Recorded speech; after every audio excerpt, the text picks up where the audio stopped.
Kennedy. Welcome to the Taoiseach. Minister, members of the Oireachtas, invited guests, members of Dungarvan and West Waterford business community. This is the first official visit by serving Taoiseach to meet Dungarvan and West Waterford Chamber members. So it's a very historic day for us who represent the business community here. We'd like to thank Deputy Mary Butler and most of all on Taoiseach for making this happen. At Taoiseach, we'd like to think your visit had nothing got to do with Waterford winning Best Place to Live last weekend. The economic landscape of Dungarvan and West Waterford is comprised of a very diverse business community representing all business sectors. It is this diversity that has sustained the economy through the years, particularly when significant changes have occurred. We have lost industries and endured national crises. The resilience and creativity of people in this area, coupled with our broad business base, has kept the economy buoyant, positive and progressive. This is a very vibrant and active business community and is a perfect snapshot of business communities throughout the country. We are a network that appreciates the very quick action by government taken at the onset of COVID. There is no doubt that many of us in the room would not currently be in business but for those government supports.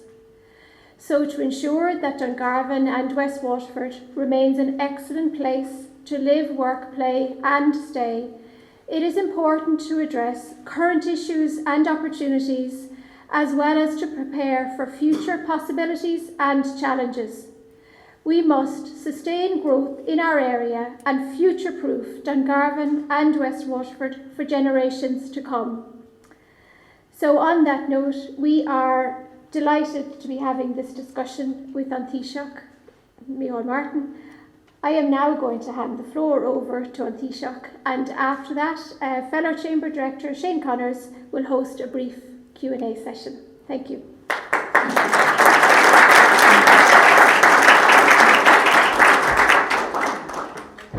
Good morning, Aaron, agus Aristoid Mary Butler, Hochty Doyle, Mayor Kunte, agus Corlori, Bwana Verduspartum of Wicus, Sogwal, Diava Sockton Credit, Veliv Tronona, agus Cogorigus Yeniv Liv Sockton made Dulcan Keen at all the Feshkin, Suduki Shaw, written Oblienta. I want to thank all of you for your welcome and for your invitation, and many thanks to Aaron and to Jenny and all at Dungarvan and West Waterford Chamber of Commerce for inviting me to speak with you today. Apologies for being somewhat delayed. I was hoping for an earlier release from Rosslare and trying to get that, and then the traffic on the way down, so I do apologise for that. But I'm looking forward to the opportunity to have an engagement with you after my formal contribution. And just to say to Aaron that I've always been an enthusiastic fan of this location and was under no illusions, but that was the best place to live in terms of, I'm delighted that the city has been recognised as the best place to live in Ireland in 2021, and I'd be surprised if Dungarvan isn't planning a challenge for 2022 already. And I'm delighted to be joined with my colleague and friend, Minister of State Mary Butler, who continues to be a tireless and effective advocate for Waterford in our national debate, and indeed all of the members of the Oireachtas for the constituency who have joined us this afternoon, and all members of the local authority. And I also want to pay tribute to Mary for her work in the area of mental health and older age services in particular, where she's having a very significant impact. There's no doubt that this constituency benefits from a Team Waterford approach in the Oireachtas. And to be fair, party politics takes a back seat when it comes to the city and the county.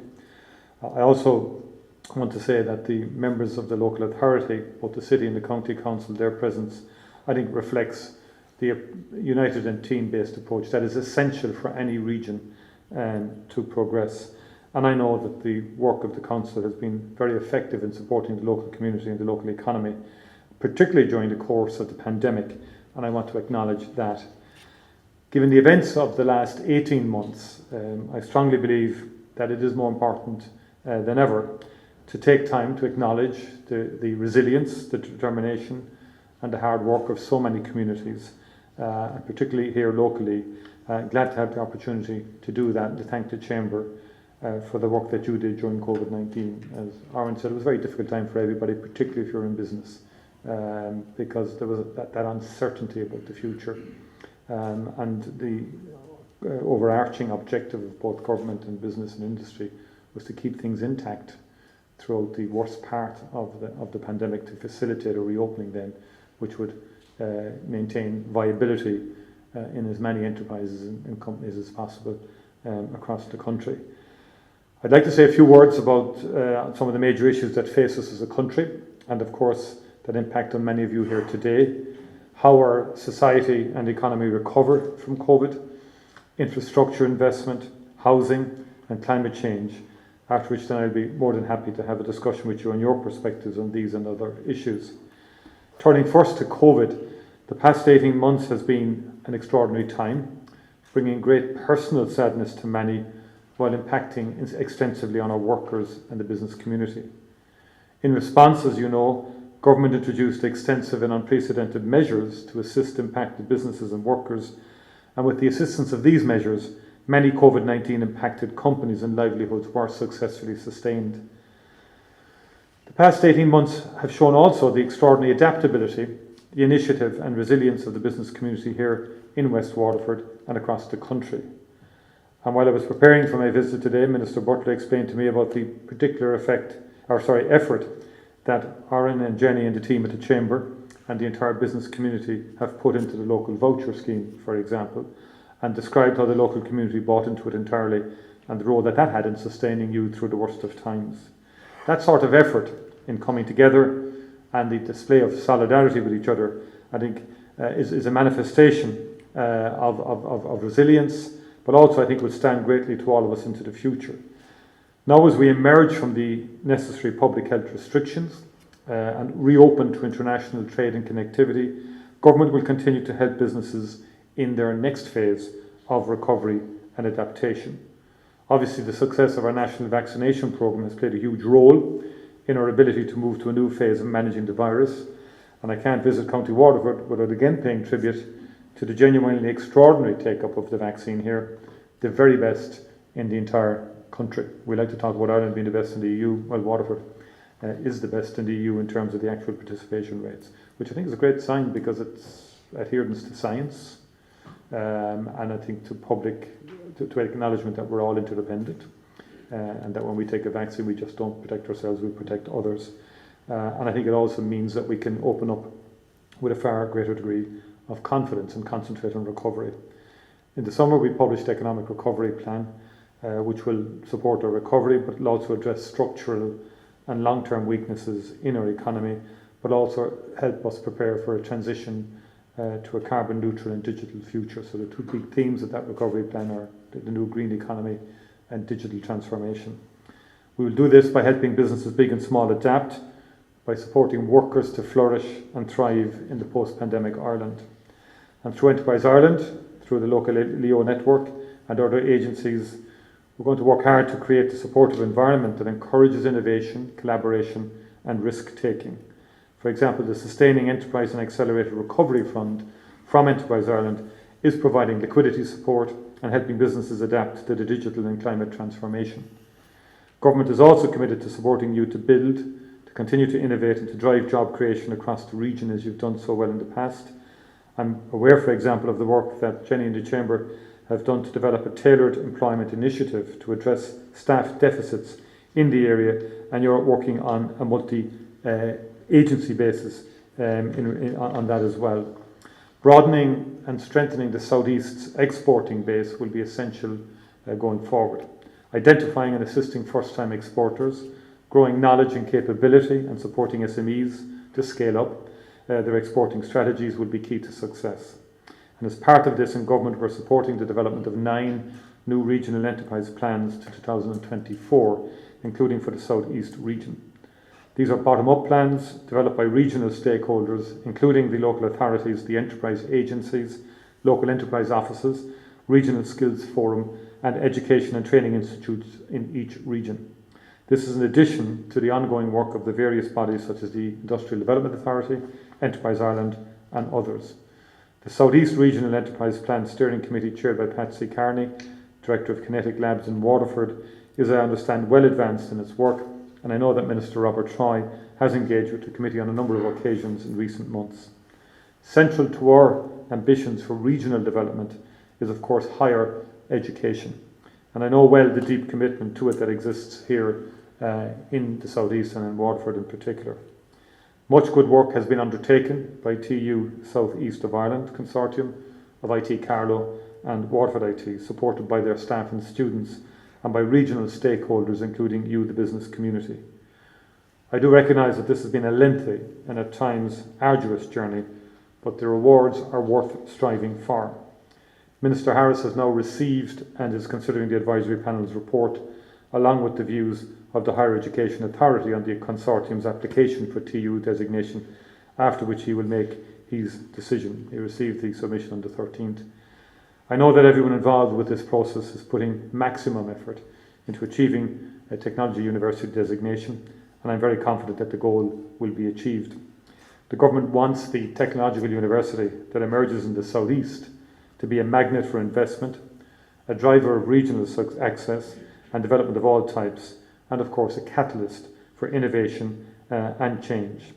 In this context, as well as also of course of providing skill sets that are relevant to industry and to the region's development. So in that context, the Technological University will come with the appropriately prioritised capital investment. To date, government has backed the TU proposals in the South East to the tune of some €14.3 million. There are two major government-funded projects in the pipeline, which will significantly enhance higher education infrastructure in the South East and support the development of the new Technological University. An engineering, ICT and teaching building is planned for the WIT campus, and a science and health building is planned for IT Carlow. The TUs offer, the technology universities more generally, offer us the opportunity to increase capital investment, including foreign direct investment, skills creation and retention, higher education access and increased research capacity, enabling people north, south, east and west to be empowered to play to their strengths regionally, nationally and internationally. The government and I are strongly committed to making sure that all parts of the country benefit from this model. Another critical factor in supporting regional development and making sure that Dungarvan and West Waterford are able to compete will be the successful rollout of the National Broadband Plan. Government investment in the NBP in the South East region will be in the order of 369 million. This will see some 95,000 premises delivered with high-speed, future-proof broadband across the region. I understand that close to 2/3 of these premises have now been surveyed and design work is progressing at pace. 2021 has also been a momentous year for climate action in Ireland. Last month saw the launch of the UN IPCC's flagship report on the science of climate change, which confirmed that human actions have unequivocally warmed the atmosphere, ocean and land. It also stated that urgent action was required to mitigate the negative impacts of climate change. The Irish people, I know, are determined to rise to this challenge. In July, we passed the Climate Action Act, committing us to reach a legally binding target of net zero emissions by 2050 at the latest, and a cut of 51% by 2030 compared to 2018 levels.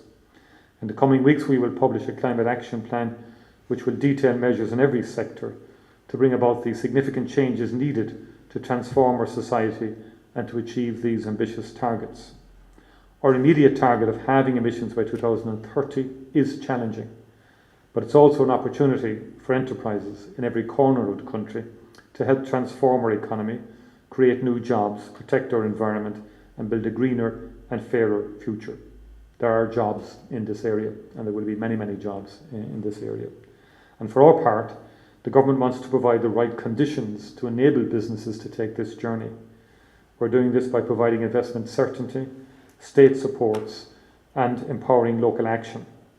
I'm confident that progressive and creative business communities, exemplified by the likes of Dungarvan and West Waterford Chamber, will fully engage and take advantage of these opportunities. I would now like to turn to housing, an issue that I've described as the single most urgent and important social issue facing our country at this moment in time. Last month we published a Housing for All plan to help people access to housing, to purchase or rent at an affordable price, built to a high standard and located close to essential services. In the most comprehensive housing plan in the country's history, we have set out how we plan to increase new housing supply to an average of 33,000 new units per year, at least over the next decade. And this will include over 10,000 social homes each year over the next 5 years, with 9,500 of these being new builds, and an average of 6,000 affordable homes for purchase or rent. Understanding that a viability problem exists in our urban centres and towns, the Housing for All plan will deliver a number of actions to address this, including a cities and town fund, Crí Cónaithe, to activate housing supply and address viability issues. The new Land Development Agency that we've established will also manage the state's own lands to develop new homes and regenerate underutilised sites. Incentives like the First Home Shared Equity Scheme will also improve affordability among buyers, bridging the viability gap further. Of course, investment in housing must be complemented by the spending in our public infrastructure. Next week, the government, on Monday, will launch the revised National Development Plan, outlining our major national capital investment priorities and plans to upgrade infrastructure, enhance economic capacity and promote balanced regional development. Already, government is committed to continuing high levels of public investment, and it is worth pointing out that despite COVID and all of the disruption it has brought, public investment in construction in Ireland has remained amongst the highest in the European Union and is currently the highest in the history of the state. We will ensure that Ireland's regional cities continue to thrive by providing investment in projects and programmes that will energise and invigorate our cities around the country. Green transport is an excellent way of providing this while also reducing our carbon emissions, especially in areas of such scenic beauty like here in West Waterford. The Waterford Greenway has been an excellent addition, 46 kilometres of cycling and walking trail. With over 280,000 trips being made by the public each year, you have seen yourselves at first hand the extent to which this amenity supports local social and economic enterprises and acts as a real stimulus for tourism and economic growth. Indeed, I've been invited by Mary to come and enjoy with my family, and I very much look forward to taking her up on that suggestion shortly. The Urban Regeneration and Development Fund has also been employed as a mechanism to deliver enhanced works to the city and county. In 2020, a total package of over 110 million was awarded to the Waterford North Quays to create a sustainable compact extension to the city centre that will act as a regeneration catalyst for the city, county and region. Another successful URDF project is the Tramore Town Centre project, and this project will transform the town centre into a more attractive space. These projects, along with many more in sectors such as education, health, where work is ongoing on the second cath lab, and sports, are integral to building a more competitive, innovative and resilient region for the people of Waterford to live, work and to do business. We are not going back to the pre-COVID world. We have to learn from COVID. The pandemic has been a dramatic and unprecedented social and economic upheaval for Ireland and for the wider world. We have come together and we have shown extraordinary solidarity with each other. We've collectively responded and shown that in the face of adversity we can prevail. Now we must take this energy and turn to making our country an even better place to live and work for all our people, renewing our society and rebuilding our economy. This Chamber and this county have embraced that spirit. I commend you for it and I look forward to working with you well into the future. Go to Míle Maithfidh.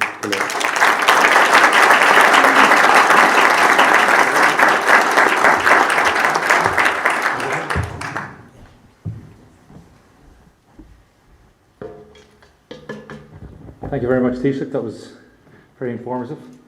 For those of you who don't know me, I'm a newly appointed director to Dungarvan West Waterford Chamber. My name is Shane Connors. I'm the sponsor of this event today. I run the accountancy practice in the southeast, and I'm honoured and privileged that the fellow directors have placed their trust in me and asked me to moderate today. So there are a number of questions which we would like to perhaps start with Stephen Walsh, please. Thanks, Shane. Taoiseach, the South East and in particular West Waterford has struggled with the shortage of rental accommodation in recent years. This is putting serious pressure on families outgrowing the current circumstances and businesses who are trying to expand their workforce. Airbnb and similar short-term rental platforms have been widely mooted as being significant contributors to this decline in long-term rental accommodation. May I ask you, Taoiseach, what plans the government have to incentivise property owners to return available properties to the long-term rental market, thus helping to alleviate the pressure currently in our area? Well, I think our more fundamental objective and strategy in terms of the rental issue is supply. Is to, no, I take the point that there's a timeline to that, but I think there is no substitute for getting more housing and more apartments built. And on some of the rentals, we're looking at cost rental models, which will be a significant part of the Housing for All. The first scheme is commencing this year, and we want to roll that out across the country. In terms of specifically in the budgetary context, in terms of incentives, we've looked at a variety of approaches, and suffice to say, finance are not enthusiastic about tax relief, for example, although we do have some tax incentives for people to rent out rooms and so on like that. But we are taking measures to try and reduce the impact of Airbnbs of this world on the supply side in the shorter term. But our real view is that we have to get construction going. Now, the good news is that COVID hit us last year for 3 months, hit us this year for about 3 months on the housing side. It's bouncing back maybe faster than we would have thought. I think by the end of this year, we could be close to 20. We didn't think we would. No, we'd much prefer to be at 25 if we didn't have the COVID lockdown, which means going into 2022, we'll be in a much stronger position. So I think we'll get to the 33 per annum faster than we might have thought. In the interim period, there will be challenges on the rental front. There's no doubt about that. And we'll continue to review what we can do to make sure that people go towards the rental side. But that needs a broader debate in the community as well, because the debate's all one way at this stage. But we are losing a lot of landlords, and people are leaving the market in some instances. I have a question, just if I may. So, as an SME business owner myself, and indeed as their advisor, given the current uncertainty around our corporation tax rates, and also upward pressure on costs, particularly around utilities, what SME supports might we expect in the bag of tricks from the Finance Minister in the forthcoming budget? You would never use the phrase bag of tricks with Pascal, would you? I've met him, right? 2 points just while you're there, and you referenced the corporation tax. Again, look, Ireland, we have to strategically approach the OECD process in the best interest of the country, short, medium and crucially long term. We're doing very well on FDI at the moment, actually, contrary to what everybody was saying in the context of Brexit and corporation tax. I mean, the signals are good, the pipeline, I know here, 3 of your bigger plants in Waterford would have added on substantial jobs in Bosch and Lamb and Repligen and others. That's what we're getting from the life sciences, is expansion. Technology companies are expanding, and particularly software and so on. Okay, I think the next week is crucial on the corporation tax, and I think the OECD will be coming forward with further publication, say, of a newer text, and it'll be interesting to see what that contains. But we want to land this in a way that maintains our competitiveness as a country in terms of our tax regime. I don't think SMEs have a whole lot to fear in respect of that. Okay, it's something that affects much higher and larger operations. We have a range of supports for SMEs, and I'm talking about non-COVID supports now. You know, through Enterprise Ireland, through LEOs, through a variety. I know your submission, you suggest we could broaden out the online supports, which I think is a very interesting point. That it's not just about websites and so on in terms of startups. And I think that's very well made. And I will be bringing that back to Pascal and Mike Morgan and to the Taoiseach and to Robert Troy to see how we can refine that, because it's been a scheme that's been taken up by a lot of people. And so I think there are a range of supports there, and I think what we have to watch now, the big judgment call for us will be EWIS and how we manage that. Not just to the end, obviously we've committed to the end of the year, but how we manage its, the unwind. That's a big issue for us, and it's a big judgment call, because the original objective was to keep companies intact during the worst parts of the pandemic, but then we have to make sure that as it's unwound, as it inevitably will be at some stage, that we do it in such a way that we maintain viability and give people a chance. And our sense is, there are some sectors like the sector of hospitality, travel, tourism that have suffered more than most, and there are still challenges there when you look at the fact that we are not experiencing inward travel to the same extent as you normally would. That affects tourism. That will come back in time, but it'll come back slowly. So we're going to have to, that's going to be the big ticket item, I think, in the next 6 months, is how we manage to evolve from a very strong supportive sort of ecosystem in the middle of COVID to unwinding that, because there's a lot of resource. I think EWIS is close to 400 a month million. That's nothing to be sniffed at. And we've got to then watch, the new sectors like the green economy, that manifests itself in terms of retrofitting and so on like that, and how we get enterprises going there, and then in terms of digital transformation as well. So in other words, we want resources to allocate to new areas of the economy, and that's very important. Very good. Just on the digital subject, Iriu McMurrough has a question.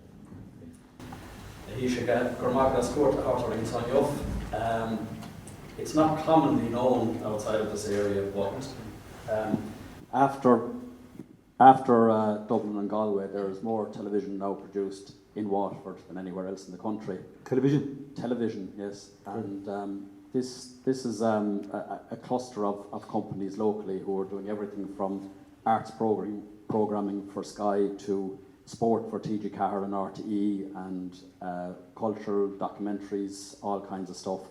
But the next development in that is happening now very quickly, where these companies are now producing digital content for shopping channels in the United States and photography retailers and streaming sport worldwide and all of that.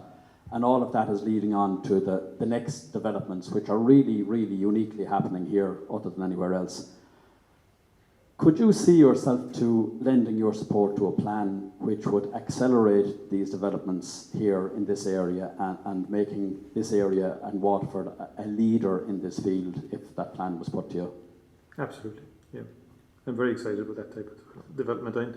One of my last companies I visited in New York was NBC, who was doing a film in Wicklow at the moment, in Ardmore Studios, called The Cocaine Bear, by the way, but I leave the title. You can speculate on what the bear is getting up to.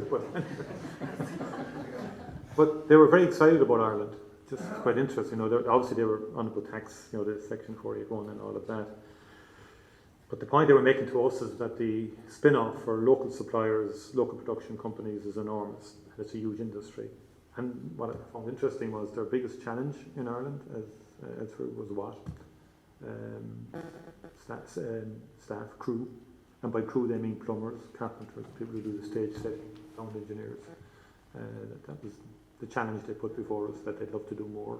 They think the visibility, the scenery here is second to none, the shots to get there, and all of that. So I think we've a lot more to do on the creative industries, and I would be very interested in working with a plan. But again, I would say, and I talked about Technological University, I think it's important.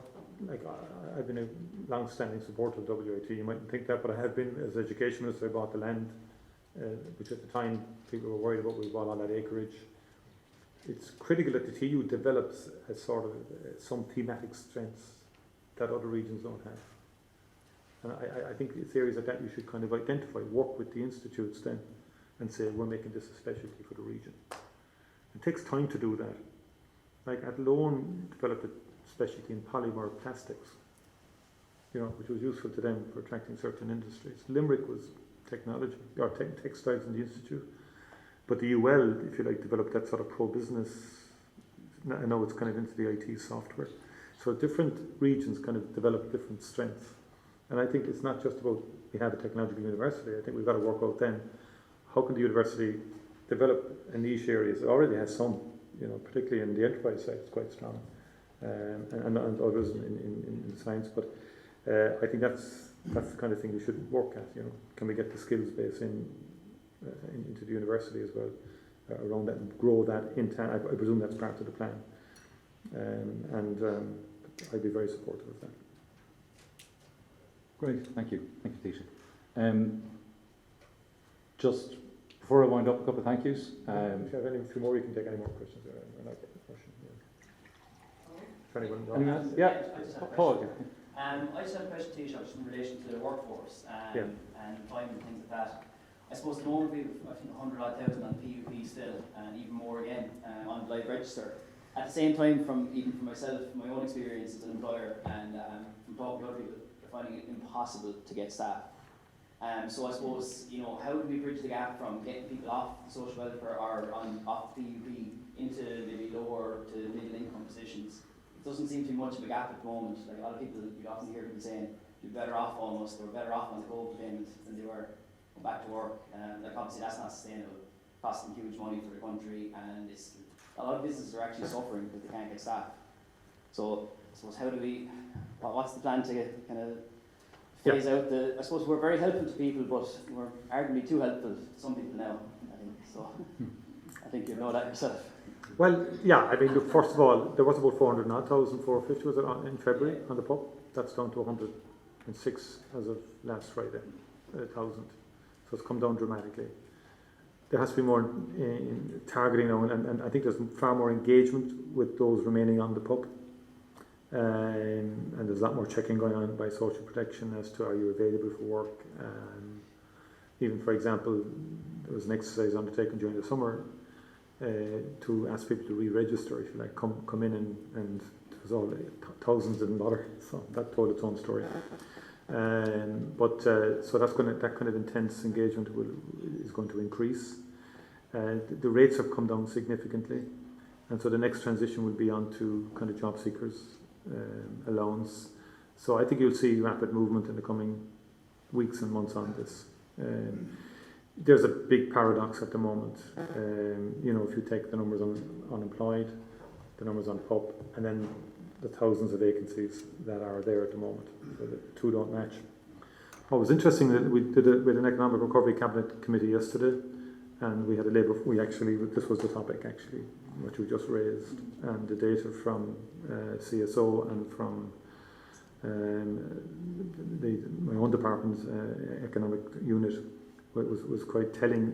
The numbers of people that are mobile within employment was very good. In other words, people who were in one sector pre-pandemic have moved substantially to other sectors. I think it was nearly 40%. So people aren't as wedded to one sector as we would have thought. I think there's up to 10,000 or 16,000. 10,000 is it? What are still saying they're in the construction sector, which doesn't make any sense. But these are people who sign in as kind of construction pre-pandemic, and they're still on the post-pandemic. From looking at desktop, that doesn't make any sense given the fact that construction is flat out on all fronts. So look, we're very mindful of it. Parallel to it then is the upskilling of the workforce. And we have put on precedent resources through the July stimulus last year to a whole range of programmes in further education through the ETBs, the ITs, the universities, skill nets, and Springboard. Like there's a range of programmes for there to people to reskill. Funding isn't the issue with that. But what you're going to look at now is far more interventionist labour activation measures to bridge the gap that you're talking about. So I think we're on the downward spiral. Great. Regina. Yeah. Thank you. Taoiseach, welcome. It's great to have you here. Regina Mangan, Liberty Blue Estate Agents. I have to pick up on the housing in terms of the rental market. It's fabulous that Waterford is voted best place to live, but the problem is there is nowhere to live. Mm-hmm. And yesterday on Daft there were 5 properties in Waterford City advertised to rent.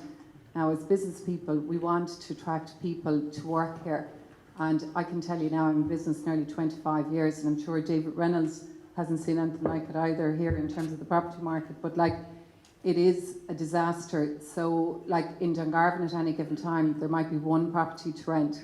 So when the government talks about building to rent, I'm not aware of any sites where they're being built to rent in Waterford. So when we have companies ringing us now, like Ernest & Young contacted me, one of the partners, and they wanted a house for a senior guy there. 2 months I had him on a wait list to get a house for a family to rent. So just to paint a picture, it's really serious. It's devastating for our economy. And when we see 8,000 landlords per annum racing out of the market, so we know why they're leaving. So when the government said that the tax guys, per Shane's discussion there, don't want to do anything on tax, it's tax problem. And landlords are paying such high tax, there is no reason for them to stay. And I think it has to be win-win legislation for both tenants and landlords. But the country relies on the private landlord to provide the supply. If the private landlord continues to race out, the situation will get worse, and I have seen it get worse and worse every year over the last 5 years. So we have no houses for nurses, we've no houses for doctors to rent, and a lot of them are transient, so they can't buy when they move to Ireland or they move to an area. They're transient. So there is nowhere for them to live. I do not exaggerate. And I think the government really needs to sit up now and take action and to say that we're building, that's great, but I'm not aware of any site in the imminent future that is going to house these people. So I think that is a major issue. Thank you. I'm under no illusions about how serious it is. Like, I'm 15 months in office, and we had 6 months shut down because of a lockdown, unfortunately. But there is no substitute for building and getting started in building. That's the overall point I would make. I take your point on the rental situation, but rents have been going up substantially. That has to be said as well. You know, they've gone up 10% to 9% across the board. But there's an issue there. I'm not saying there isn't an issue there. There is, but I think the fundamental issue is one of supply. I'm not dismissing what you're saying, and we're going to continue to keep that under review. Yeah. Christopher Quillan and I'm sure Mark Dr. Ferber Mohan with Manisha, the Court of Ferber in Manisha.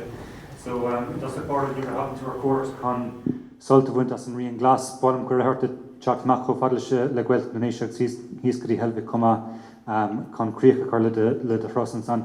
The question that I wanted to ask you was in relation to, I suppose, ongoing commentary in relation to a potential payment or potential time off perhaps for frontline workers in recognition of the last 18 months that we've had. And I suppose just, first of all, I suppose that would be very welcome, and I'm sure that frontline workers would greatly welcome that, whatever is delivered in the budget. But I just wanted to make a suggestion, and I'm hoping that you'll keep it in consideration, that in addition to any payment or any potential time off, that you might consider awarding a civilian medal for frontline workers for the service that they provided to the state and to the community during the pandemic. And I think, you know, after any money is spent or after any time off has been taken, a civilian medal is something that they will have in years to come as a badge of the recognition of the state for their services, and especially for those frontline workers who unfortunately have lost their lives during the pandemic. You know, a payment is all well and good if you're still around to enjoy it, but I think that as a recognition for those families of the sacrifice, and I suppose the ultimate sacrifice during the service that they were called on to provide, awarding a civilian medal to those families would be a very appropriate gesture for the state to make. So I would hope that you would consider that. Well, big phone on Dulgari and Gaeltacht, agus tanna vintas an dúcha sin, agus tá deirte go rééis sin an Gaeltacht atá ag dul adreise níos láidir ná aon Gaeltacht eile ar fud na tíre sin a deirtear. So go gáil agus that. I think it's a very interesting and valid recommendation. We are asking for submissions in terms of how we memorialise COVID, and it's more, you're correct, it's not just about monetary payments, and government will be talking to the social partners through the LEAF Forum, that's the Labour Economic and Employment Forum, involving IBEC in relation to that side of it. But I think your point is well made, and I certainly give that consideration. Thank you very much. Great. Thank you very much. So I think we're... Sorry, yeah. And Matt, you can talk at the dial. Come on. It won't take a minute now, but just wanted to welcome the very Taoiseach. briefly, because I know the Taoiseach has to.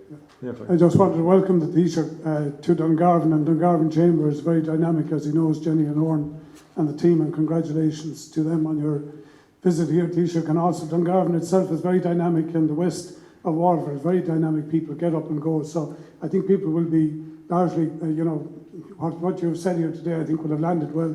I just wanted to point out a couple of things. One, the Taoiseach yesterday said that the National Development Plan would be proofed, and it's coming out on Monday, so he must have insight to it, would be proofed for balanced regional development, and I hope we will see that on Monday.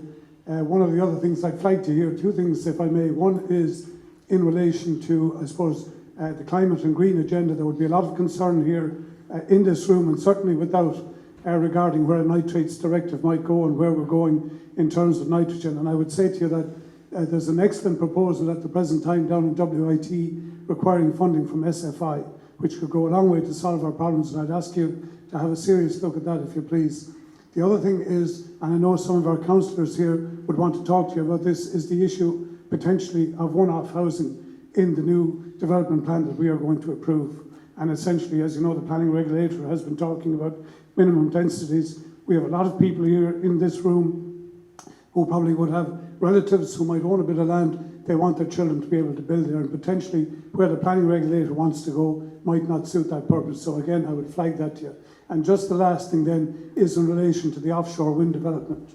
And I wrote to the Minister recently, and he came back and confirmed that there's 2 offshore licences here in the Bay at present for 2 large offshore wind farms. And what I would say to you is that within that, we don't know exactly where that is going to land, but certainly some of those totems could be within 4 kilometres of the foreshore. So I think we have to be very, very mindful of the scenic beauty that is in this particular area, in the whole of Dungarvan, Ardmore Bay and Waterford. And I would ask you, when this comes around, there will be public consultation, but we must have offshore wind off this, as far as I'm concerned. Close to the foreshore wind will destroy the amenity area here. That's it, thank you. But you think we must have it, is it?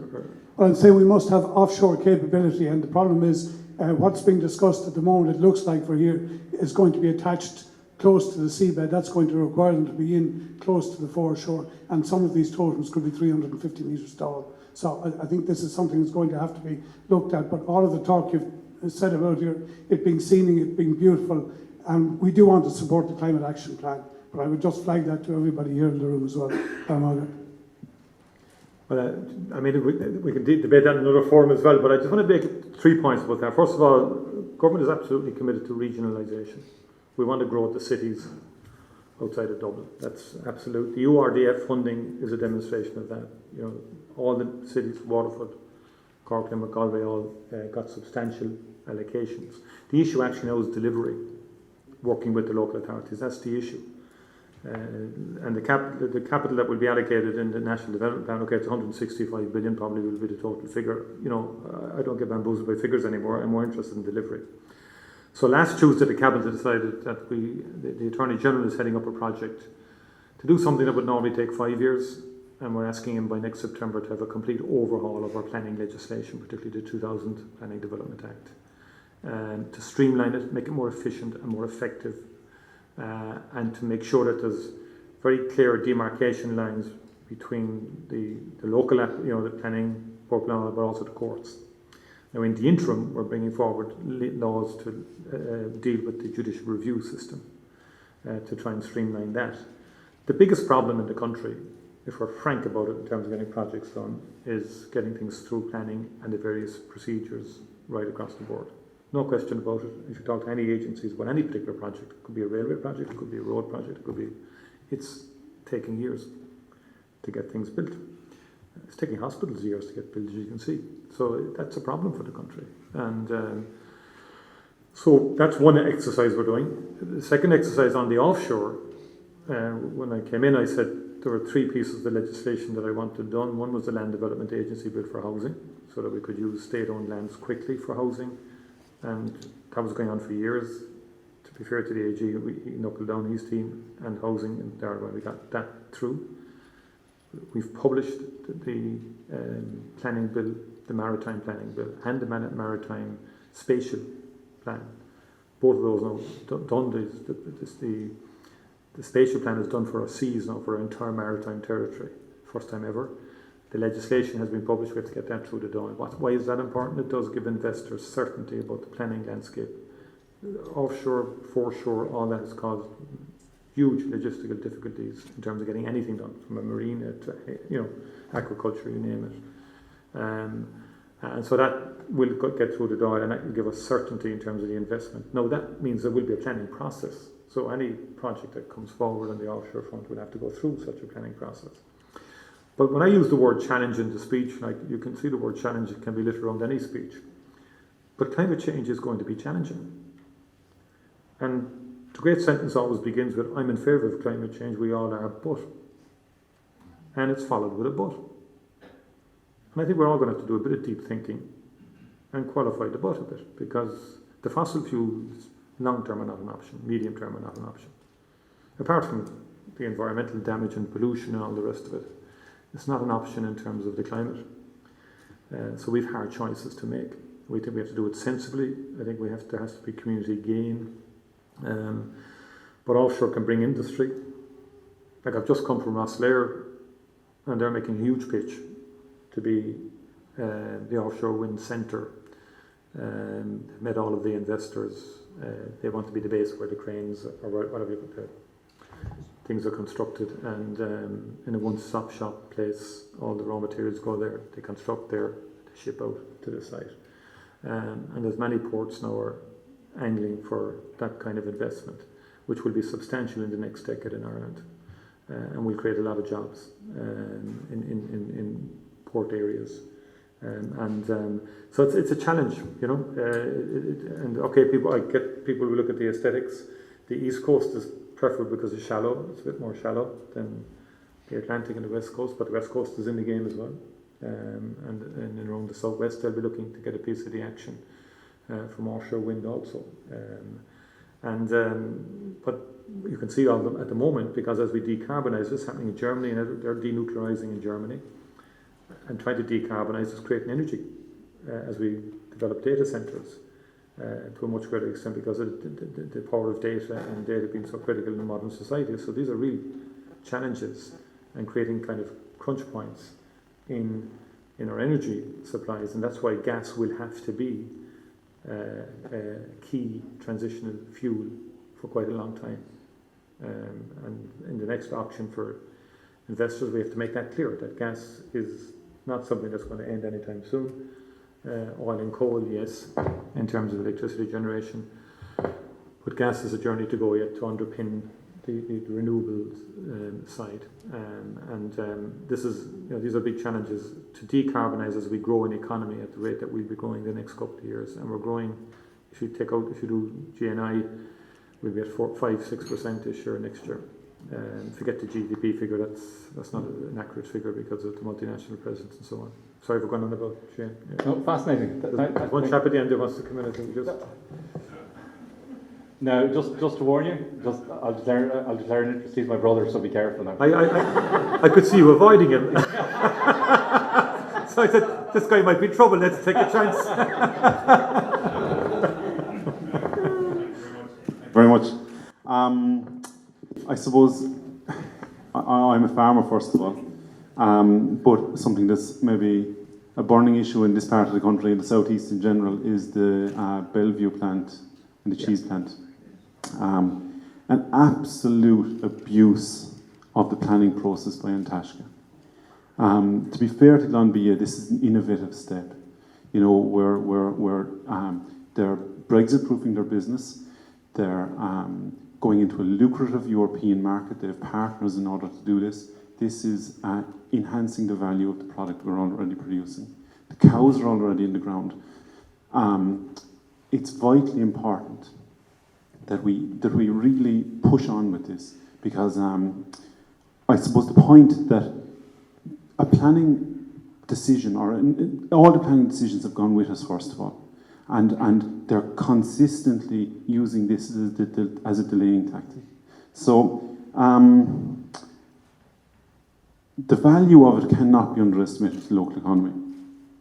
So I'll be saying to you, Taoiseach, that we've got to find some sort of a way around this. It's not beneficial to anyone. And look, the long-term future of our industry is at play here. We've got an awful lot of bad publicity of late times, and even Matt mentioned the nitrates directive there. We're being portrayed as the bad guys in the pot, but we're not. We're making massive investments year on year, whether it's through different methods of LEST, which is low emission slurry spreading. We're using different types of fertilizer now. We're making massive innovative steps forward. And you mentioned there a second ago about we're in favour of doing our bit for the environment, but and I suppose our concern would be that agriculture would be the low-hanging fruit here, and that you wouldn't pick us off unfairly, because I suppose the methane emissions, look, on the face of it, it's not a great story, but there's several different technologies there, and several different, I suppose the science isn't 100%. There's aspects of, is it a long-term, is methane as damaging long-term as the others? So look, I suppose more of a comment than anything else. Thank you very much. No, I think that's a very fair point. And the Dáil there some months back, I made my views known in terms of the objections to Bellevue. I think it's a project that should go ahead. It's an intelligent project which will help us diversify post-Brexit as well in terms of cheese products and so on. And a lot of people have invested on the basis of that investment in the farming community. Mary and Matt and Jackie Cahill has been very strong on this, and Jackie would be very, as a TD, but he's very farmer as well, and he's of like-minded of yourself in terms of that there are innovations that can happen within agriculture that can help us reach our targets. And Charlie McConalogue is engaging with Minister Eamon Ryan in terms of carbon budgets, the methane question. We had put wording into the programme for government to reflect the points that you were making, and to get a balanced outcome to this. That's when I mentioned earlier the need for reform of the judicial review process. The overall point I would make, and I've made this to Tashka and to others in the non-governmental environmental forum, and we met them recently as part of an enhancement of social partnership, is that you can litigate your way to climate change. I don't think you can. Some may think so. But what you'll do in the end is you'll divide the community and you'll polarise the community. And the way to bring society along on climate change is to persuade, to work with people, and to engage people. We're not going to get Ireland ready for climate change in the courts. That is my, as a politician reading it, I think you'll create negativity against the climate change agenda. You'll get people's backups. People will get into trenches. And you set the whole thing back. That's my strong view, and that's why I spoke out against the litigation against the Bellevue plant. I think it went through the planning process, and it should have rested there once Bord Pleanála gave its adjudication, and that remains my position. And I've taken a keen interest in this. Thank you, Taoiseach. I'm looking forward to continue our conversation with some refreshments, and everybody's invited to stay on. I know we've run well over time, Taoiseach, so apologies about that. If you can stick around, that'll be super. You can avail of the refreshments. Just a few very quick thank yous before I leave. Park Hotel at short notice have facilitated this, so thank you very much for that. To Jenny and the team, sterling work as always, and to Minister Mary Butler. It's been 17 years, I'm reliably told, since the last Taoiseach was here, so well done on that, and hopefully we won't be waiting another 17 years. And finally, Taoiseach, thank you very much. Thank you very much.